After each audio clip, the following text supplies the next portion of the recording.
बिस्मिल्लाहिर्रहमानिर्रहीम। अस्सलाम वालेकुम। आज हम आर्टिफिशियल इंटेलिजेंस की जो सीरीज़ है उसका 15वां लेक्चर लेके हाजिर हैं। ठीक है, आज का लेक्चर थोड़ा सा इम्पोर्टेंट है। आज हमने ये देखना है कि what machine learning can do and what can't do, यानी कि मशीन लर्निंग की लिमिटेशंस क्या हैं। ठीक है, मशीन लर्निंग और आर्टिफिशियल इंटेलिजेंस क्या कर सकती है, क्या नहीं कर सकती। कुछ लोग मशीन लर्निंग से बहुत ज़्यादा एक्सपेक्ट कर लेते हैं कि वो ये कर सकती है। आज हमने वही लिमिटेशंस पढ़नी है।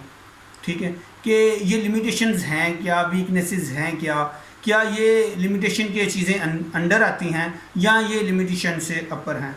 मोस्टली कुछ लोगों को टेक्निकल जो है नॉलेज नहीं होता, जिस वजह से वो ये समझते हैं कि जो मशीन लर्निंग है कैन डू समथिंग। ठीक है, और जो है ना टेक्निकल इंटेलिजेंस और टेक्निकल इंटेलिजेंस ना होने की वजह से कुछ लोग समझते हैं कि ये मशीन कुछ नहीं कर सकती। ठीक है, जैसे आपने फैक्ट्रीज़ में देखा होगा, जो बॉस होते हैं ना फैक्ट्री के या कंपनी के, उन्हें इतना टेक्निकल इंटेलिजेंस नहीं होती। वो इन्फोर्समेंट के तरीके से कह रहे होते हैं, नहीं जी ये काम करो करो। ठीक है, हालांकि उन्हें पता है कि ये जो मशीन लर्निंग सिस्टम है ये उसकी लिमिटेशंस में चीज़ नहीं आती, मशीन लर्निंग ये काम नहीं कर सकती। फॉर एग्ज़ाम्पल, अगर हमारे पास कोई चीज़, हमारा एक ई कॉमर्स स्टोर है, ठीक है, उसमें कोई एप्लीकेशन डाल देता है कि मेरे पैसे वापस कर दें या चीज़ आपकी ठीक नहीं।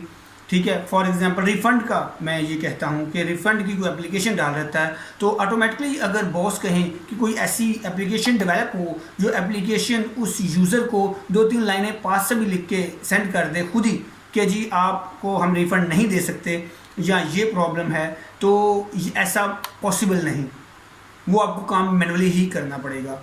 ठीक है, ये एक मशीन लर्निंग की लिमिटेशंस हैं। ठीक है, दूसरा ये है कि सेल्फ ड्राइविंग कार का मैंने पहले आपको बताया था कि अब तक मैं एक चीज़ आपको ना ये आर्टिफिशियल इंटेलिजेंस में क्लियर कर दूं कि जो भी मैं ये बता रहा हूँ, जो भी कर रहा हूँ, ये जो इसकी लिमिटेशंस हैं, जो हैं नहीं हैं, ये सिर्फ अब तक बात कर रहा हूँ, आज की डेट तक। हो सकता है कुछ काम अभी पॉसिबल नहीं और बाद में पॉसिबल हो जाए। अभी तक जो हम लोगों ने ये एलाइजा मॉडल देखा और बहुत सारे मॉडल देखे जो आर्टिफिशियल इंटेलिजेंस के साथ ट्रेंड हैं और वर्किंग कर रहे हैं। मेरे घर में एक स्पीकर है, जब मैं इसे ऑन करता हूँ तो वो जो है बात करके अब मुझसे पूछता है कि मैं ब्लूटूथ ऑन कर चुका हूँ और सिग्नल की जो है तलाश में हूँ। जैसे ही मैं इसका रिसीवर ऑन करता हूँ तो ये मुझे कहता है कि मैं कनेक्टेड हो चुका हूँ और फिर ट्रांसमिशन शुरू हो जाती है। ये पहले 10 साल पहले, 15 साल पहले ये पॉसिबल नहीं था। हम लोग सोच भी नहीं सकते थे कि ये पॉसिबल शायद हो। इसी तरह मशीन लर्निंग की जो लिमिटेशंस है ना, वो आज तक शायद पॉसिबल ना हो। ठीक है, आज जो लिमिटेशंस हैं वो जो आज पॉसिबल नहीं हो सकता 10 सालों में पॉसिबल हो जाए। इसलिए जो लिमिटेशंस हैं वो इसकी अभी तक है। ठीक है, कि वो बॉसेस वाली बात है कि हो सकता है 10 साल में इस तरह का सिस्टम जो है ना आर्टिफिशियल जनरल इंटेलिजेंस के ऊपर बन जाए जो इस चीज़ को समझ सके और ख़ुद से रिप्लाई कर सके। सेल्फ ड्राइविंग कार जो है वो मैंने आपको पहले बताया था पिछले लेक्चर्स में कि हम लोग मैपिंग करते हैं, जो है ना जो सुपरवाइज लर्निंग है उसमें मैपिंग करते हैं। हम लोग बताते हैं उसे कि जी जो आपके पास डाटा आ रहा है, मच हायर डाटा जो आपके पास आ रहा है, उसके ऊपर आप रिजल्ट्स निकालें। ठीक है, ये आगे कॉन्सेप्ट आएंगे STM और LTM, शॉर्ट टर्म मेमोरी और लॉन्ग टर्म मेमोरी। ठीक है, ये भी मैं इंशाल्लाह गाइड करूँगा। अभी मुझे नॉर्मली याद आया तो मैंने आपसे जो है डिस्कस कर लिया। तो जो सेल्फ ड्राइविंग कार के पास जो डेटा आ रहा है रडार के थ्रू और लाडार के थ्रू, ठीक है, वो मैपिंग हो रहा है बेसिकली। लेकिन इसके आगे ये भी है कि जो उस वक्त डेटा जो उसे मिल रहा है वो हो सकता है करंटली हायर जो है ना सिचुएशन में वो डेटा पॉसिबल ना हो। सिंपल एग्जांपल से आपको समझाता हूँ कि देखें, जो सेल्फ ड्राइविंग कार चल रही है, ठीक है, उसने रडार से डाटा लिया, लाडार से डाटा लिया, मैपिंग किया, आगे देखा कि जो है गाड़ियां हैं, गाड़ियों के हिसाब से उसने अपने आप को दाएं बाएं कर लिया, रेस ज़्यादा दी, गियर लगाया, दाएं बाएं कर। लेकिन आगे कोई पुलिस मैन खड़ा है, ठीक है, वो हाथ से गेस्चर का इशारा करता है। ठीक है, वो इन चीज़ों को नहीं समझ रहा। ठीक है, ये इसकी मशीन लर्निंग की लिमिटेशंस है कि अभी तक ये पॉसिबल नहीं हो सकता है। नेक्स्ट जो है ना इन चीज़ों को पॉसिबल हो जाए, क्योंकि देखिए अभी वो गेस्चर्स का डाटा, मल्टीपल डाटा गेस्चरिंग है जो हमें उसे देना है और उसे बताना है कि अगर इस तरह के गेस्चर आए, देखिए अगर हम उसे पुलिस का बताते हैं जी पुलिस मैन अगर इस तरह करेगा तो आपने ये गेस्चर लेना है, अगर इस तरह करेगा तो ये गेस्चर लेना है, तो इसके रिलेटेड कभी हो सकता है कि पुलिस मैन जो वहाँ पर खड़ा है वो उसकी वर्दी चेंज हो चुकी हो, या हो सकता है कोई और बंदा ही सेल्फ ड्राइविंग कार को रुकने का इशारा कर दे।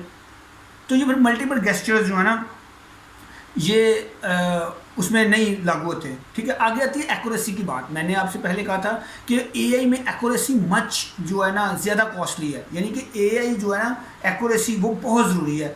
ठीक है, देखिए कई जगह पे 99.99% एक्यूरेसी चल जाती है, कई जगह पे जो है 90% और 70% भी जो सेटिस्फैक्ट्री होती है एक्यूरेसी, लेकिन कई चीज़ों में एक्यूरेसी 100% आपको चाहिए।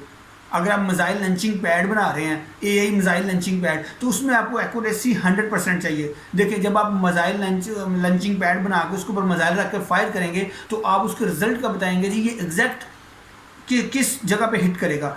कहीं ये ना हो कि अगर आपकी एक्यूरेसी वहाँ पे कम हो, ठीक है, और वो मिसाइल हदफ से दाएं बाएं जो है ना हिट कर जाए। इसकी एक और एग्जांपल लिमिटेशंस की मैं आपको ये देता हूँ कि आप एक जहाज़ का इंजन बनाते हैं। ठीक है, अब उस एआई इंजन जो है वो आप बनाते हैं, उसकी आप सारी कैलकुलेशन निकालते हैं, चेकिंग करते हैं। अब आप उसकी एक्यूरेसी लेके जाते हैं जी 99.99% मैं रिजल्ट देता हूँ कि ये जहाज़ बिल्कुल ठीक चलेगा।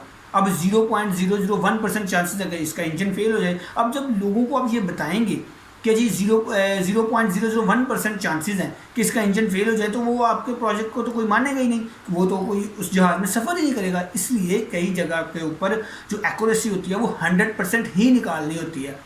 ठीक हो गया।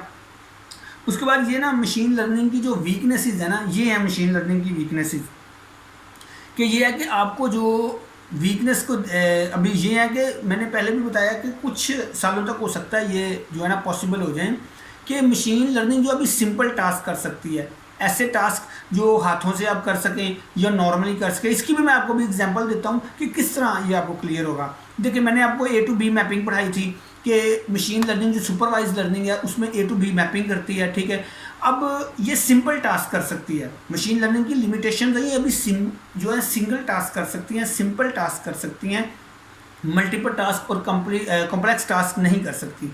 कॉम्प्लिकेटेड टास्क जो है वो नहीं कर सकती। अब कॉम्प्लिकेटेड टास्क कैसे हैं, देखिए अब आप क्या करते हैं, एक आपकी बबल गम की फैक्ट्री है, उसमें आप जो लेबर है उसको कह रहे हैं जी हाथ से काउंटिंग करके बबल गम जो है बॉक्स में डाल दें, बॉक्स पैक कर दें। अब ये ऑटोमेशन बन सकती है आर्टिफिशियल इंटेलिजेंस के ऊपर कि आप मशीन जो एक बनाए, मशीन को ये मॉडल को ट्रेन करें जी, आपने बॉक्स ऐसे आगे करेगा यूज़र, आप उसमें काउंटिंग करके बबल्स डाल देनी है, ऊपर से बॉक्स बंद कर देना है। ठीक है, अब अगर मशीन लर्निंग को आप ये जो है टास्क दें जी, आपने 3-4 किस्म की बबल्स हैं, वो आपने गिननी भी है और बताना भी है कौन सी है बबल। ठीक है, तो ये उसके लिए कॉम्प्लेक्स टास्क हो जाएगा। या मैंने पीछे आपको पढ़ाया था कैट और नॉट कैट की लेबलिंग सिस्टम कि अगर देखें मैं आपको आप मॉडल को जो है ना वो टास्क दे रहे हैं, मॉडल को आप लेबल दे रहे हैं कैट का और नॉट कैट का। ठीक है, अगर आप कैट और नॉट कैट जो मल्टीपल दूसरे एनिमल्स हैं उनके ऊपर आप अगर आप लेबल लगाएंगे ना नॉट कैट, ठीक है, तो फिर वो ठीक परफॉर्म करता रहेगा। लेकिन अगर आप कैट को कैट कहेंगे और दूसरे जो मॉडल है उसको कैट की उसका नाम लेके उसे कहेंगे तो सिस्टम जो है कॉम्प्लेक्सिटी का शिकार हो जाएगा। तो मशीन लर्निंग की लिमिटेशन अभी ये नहीं है। हो सकता है, मैंने पहले भी आपको कहा है कि जनरल इंटेलिजेंस के ऊपर मैं भी काम कर रहा हूँ, दूसरे दोस्त भी काम कर रहे हैं, बहुत सारे लोग काम कर रहे हैं। हो सकता है 5 साल 10 साल 20 साल के बाद ये पॉसिबल हो जाए कि जो मशीन लर्निंग है वो कॉम्प्लिकेटेड टास्क और कॉम्प्लेक्स टास्क जो है ना वो अवेल कर सके, लेकिन अभी ये पॉसिबल नहीं है। तो आज हमने मशीन लर्निंग की लिमिटेशंस पढ़ी हैं। ठीक है, कि मशीन लर्निंग की लिमिटेशंस क्या हैं, कौन से कॉन्सेप्ट है जो मशीन लर्निंग कर सकती है और कौन से कॉन्सेप्ट है जो वो अभी नहीं कर सकती। ठीक है, आज के लिए बस इतना ही। अभी नेक्स्ट लेक्चर में आपसे मुलाकात होगी, तब तक के लिए इजाज़त चाहता हूँ। अस्सलाम वालेकुम। पाकिस्तान जिंदाबाद।